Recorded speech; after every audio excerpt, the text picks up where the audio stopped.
오늘 하나님께서 우리에게 주신 말씀은 구약성경 열왕기상 17장 8절에서 16절까지 말씀입니다.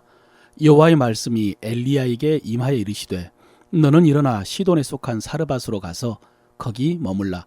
내가 그곳 과부에게 명령하여 내게 음식을 주게 하였느니라. 그가 일어나 사르밧으로 가서 성문에 이를 때에 한 과부가 그곳에서 나뭇가지를 줍는지라. 이에 불러 이르되 청하건대 그릇에 물을 조금 가져다가 내가 마시게 하라. 그가 가지러 갈 때에 엘리야가 그를 불러 이르되 청하건대 네 손에 떡 한 조각을 내게로 가져오라. 그가 이르되 당신의 하나님 여호와께서 살아계심을 두고 맹세하노니 나는 떡이 없고 다만 통에 가루 한 움큼과 병에 기름 조금뿐이라. 내가 나뭇가지 둘을 주어다가 나와 내 아들을 위하여 음식을 만들어 먹고 그 후에는 죽으리라. 엘리야가 그에게 이르되 두려워하지 말고 가서 내 말대로 하려니와 먼저 그것으로 나를 위하여 작은 떡 한 개를 만들어 내게로 가져오고 그 후에 너와 내 아들을 위하여 만들라. 이스라엘 하나님 여호와의 말씀이 나 여호와가 비를 지면에 내리는 날까지 그 통에 가루가 떨어지지 아니하고 그 병에 기름이 없어지지 아니하리라 하셨느니라. 그가 가서 엘리야의 말대로 하였더니 그와 엘리야와 그의 식구가 여러 날 먹었으나 여호와께서 엘리야를 통하여 하신 말씀같이 통에 가루가 떨어지지 아니하고 병에 기름이 없어지지 아니하니라. 아멘.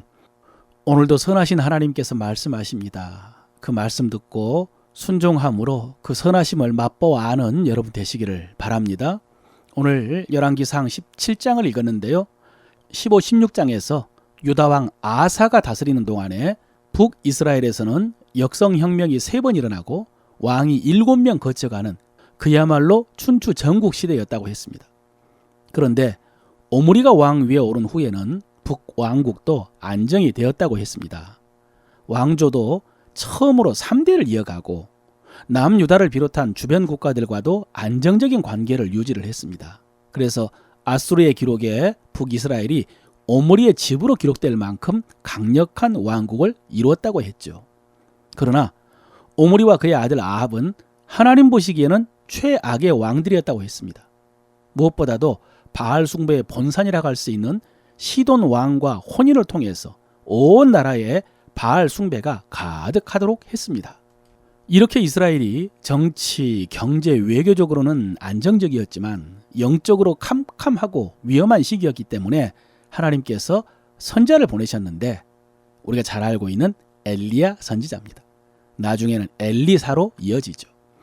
엘리야 선지자가 아합 왕에게 가서 하나님의 말씀을 선포합니다.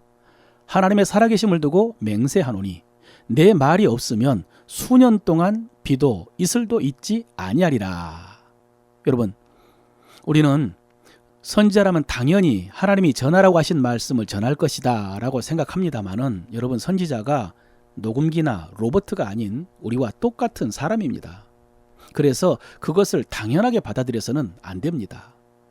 지금 비가 내리지 않을 것이다 라는 말씀은 하나님의 말씀을 대언하는 수준을 넘어서 저주라고 할 수가 있는데 왕 앞에 가서 저주를 선포하는 것도 쉽지 않고 또 이스라엘이 비가 자주 오는 지역은 아니지만 그래도 우기가 있기 때문에 때가 되면 비가 내리는데 수년 동안 비가 내리지 않을 것이다 라고 이렇게 맹세하기가 쉽지가 않았을 것입니다. 그런데도 엘리야는 하나님이 주신 말씀을 담대히 선포했습니다. 단순한 순종이 아니라 맹세하며 말씀을 선포한 것입니다. 그리고 하나님께서는 엘리야를 요단 앞 그릿시내가에 숨어서 그 물을 마시라 라고 했습니다. 그리고 까마귀들을 명령해 가지고 먹이신다 라고 하셨는데 정말로 까마귀들이 아침과 저녁에 떡과 고기를 가져다 주었습니다. 그러나 계속해서 비가 내리지 않으므로 그릿시내가는 말랐고 그 다음에 하나님께서 이렇게 말씀하셨습니다. 너는 일어나 시돈에 속한 사르밧으로 가서 거기 머물라. 내가 그곳 과부에게 명령하여 내게 음식을 주게 하였느니라. 여러분 이 말씀이 어떻게 들리십니까? 저는 사르밧에 가면 어떤 과부가 이미 하나님의 말씀을 듣고 기다리고 있을 것이다 라는 말씀으로 들렸습니다. 그런데 엘리야가 갔을 때 아니었습니다. 한 과부가 있었는데 그는 그런 하나님의 말씀을 전혀 전해 듣지 못한 것 같습니다. 엘리야가 갔을 때 그 여인은 나무를 줍고 있었습니다. 물을 좀 달라라는 엘리야의 청에 그 여인은 물을 가지러 가는데 엘리야가 떡 한 조각도 가져다 달라고 했습니다. 그러자 그 여인은 떡은 없고 다만 통에 가루 한 움큼과 기름이 조금 있어서 그것으로 떡을 만들어 먹고 그 후에는 아들과 함께 죽으려고 한다라고 대답을 했습니다. 자, 여러분, 이때 엘리야는 어떻게 해야 됩니까? 지금 엘리야가 이 과부에게 한 말은 특별히 중요한 하나님의 명령도 아니고 자기에게 떡을 가지고 오라는 말입니다. 그런데 과부 아들이 한 번 먹고 죽을 것밖에 없다라고 하는데 여러분은 떡을 가지고 와서 나로 먹게 하라라는 이 말씀을 전할 수 있겠습니까? 그런데 엘리야는 그 말을 했습니다.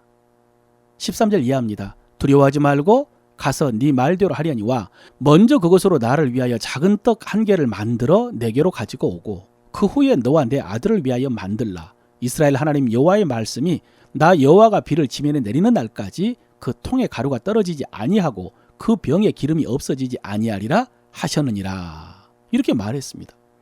여러분, 하나님 정말 너무하지 않습니까? 떡을 달라고 요구하는 엘리야의 편에서 보면은 왜 하필 많은 사람 가운데서 마지막 음식을 만들어 먹고 죽음을 기다리는 한 과부의 집으로 인도하셨는지 납득되지가 않습니다. 좀 넉넉한 집으로 보냈다면은 요청하는 엘리야의 입장도 곤란하지 않았을 텐데 말입니다. 여인의 입장에서 보아도 그렇습니다. 가뭄이 심해서 견디다 못해 비장한 마음으로 아들과 함께 마지막 음식을 만들어 먹으려고 하는데 느닷없이 하나님의 사람이라고 나타나가지고 물을 좀 달라고 하더니 나중에는 떡을 가지고 오라고 하고 한 번 먹을 가루밖에 없다라고 했더니 먼저 그것으로 나를 위하여 작은 떡 한 개를 만들어 가지고 오고 그 후에 너와 내 아들을 위하여 만들라고. 그러면 하나님께서 가루와 기름이 떨어지지 않게 하겠다라고 말씀하셨다고 하니 정말 해도 너무한 상황인 것 같습니다. 그런데 엘리야는 그 말씀을 전했고 여인은 그 말씀대로 순종했습니다. 그랬더니 정말로 엘리야가 전한 말씀처럼 가루와 기름이 떨어지지 않았습니다. 할렐루야죠. 그런데 여러분, 저도 하나님의 말씀을 전하는 목사인데요. 저는 엘리야처럼 하지 못했을 것 같습니다. 앞서 언급한 것처럼 다른 중요한 말씀도 아니고 남은 가루와 기름으로 나를 위하여 먼저 떡을 만들라라는 말씀은 절대로 전하지 못할 것 같습니다. 몇 달 전에 예레미야서를 묵상할 때에 예루살렘의 멸망을 선포해야 되는 에레미야가 그 말씀 전하는 것을 어려워했는데 그 말씀보다 오늘 말씀 전하는 것이 더 어려울 것 같습니다. 엘리야가 전한 말씀은 그래도 하나님의 공의에 대한 말씀이었지 않습니까? 그런데 오늘 엘리야는 나를 위해 떡을 가지고 오라는 말씀입니다. 저는 성격으로나 믿음으로나 엘리야처럼 말하지 못했을 것 같습니다.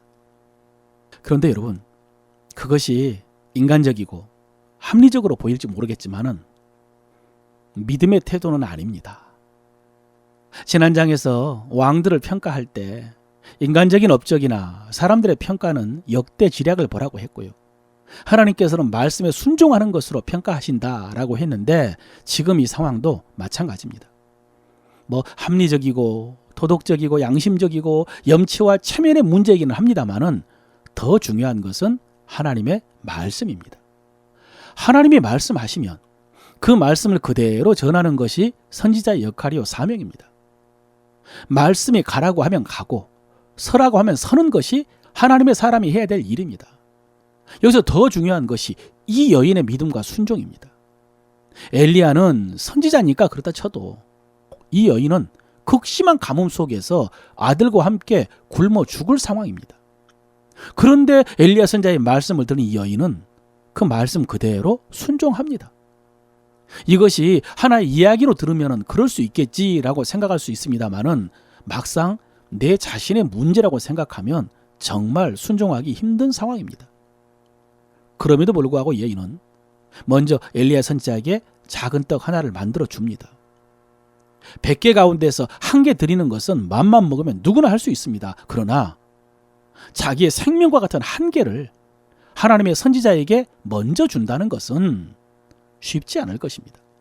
그러나 여인은 엘리야 선지자의 말씀 그대로 믿었습니다. 14절이죠. 이스라엘 하나님 여호와의 말씀이 나 여호와가 비를 지면에 내리는 날까지 그 통에 가루가 떨어지지 아니하고 그 병에 기름이 없어지지 아니하리라 하셨느니라. 이 말씀에 아멘 했습니다. 그리고 그 말씀을 믿고 그대로 순종합니다. 이 순종이 바로 하나님의 기적을 만들었습니다. 16절이죠. 여호와께서 엘리야를 통하여 하신 말씀같이 통에 가루가 떨어지지 아니하고 병에 기름이 없어지지 아니하니라. 할렐루야. 사랑하는 성도 여러분, 여러분에게 이런 순종과 이런 기적이 있으시기를 바랍니다. 여러분, 저는 앞서 말씀을 전하는 사람으로서 이런 말씀 전하는 것이 어렵다고 했습니다. 말씀을 듣는 여인의 입장에서도 그 말씀 그대로 순종하는 것이 쉽지 않았을 것이라고 했습니다. 그런데 여러분, 그렇게 해서 엘리야가 차마 하나님의 말씀을 전하지 않았다면 어떻게 되었을까요? 이 여인이 차마 엘리야 선지자의 말씀에 순종하지 못했다면 어떻게 됐을까요? 엘리야 선지자는 어떻게 살았을지, 이 여인과 아들들은 그 가뭄에 어떻게 살았을지 모르겠습니다. 어쨌든 오늘과 같은 기적을 맛보지는 못했을 것입니다. 결국 그 어려운 말씀은, 그 곤란했던 말씀은 선지자와 그 여인과 아들을 살린 말씀이었습니다. 결과적으로가 아니라 처음부터 그들을 살리기 위한 하나님의 말씀이었습니다. 하나님의 의도였고요. 하나님의 목적이 있는 말씀이었습니다. 여러분, 우리는 말씀에 대해서 이것을 알아야 됩니다. 우리는 말씀에 대해서 이 믿음이 있어야 됩니다. 우리 하나님은 선하십니다. 그래서 우리는 믿음으로 그 선하신 하나님의 말씀을 전해야 합니다. 말해야 합니다. 그리고 우리는 믿음으로 그 선하신 하나님의 말씀을 들어야 됩니다. 그리고 순종해야 됩니다. 그러면 선하신 하나님의 뜻이 이루어질 줄로 믿습니다. 이렇게 모두를 살리는 말씀의 기적을 맛보는 여러분 되시기를 바랍니다.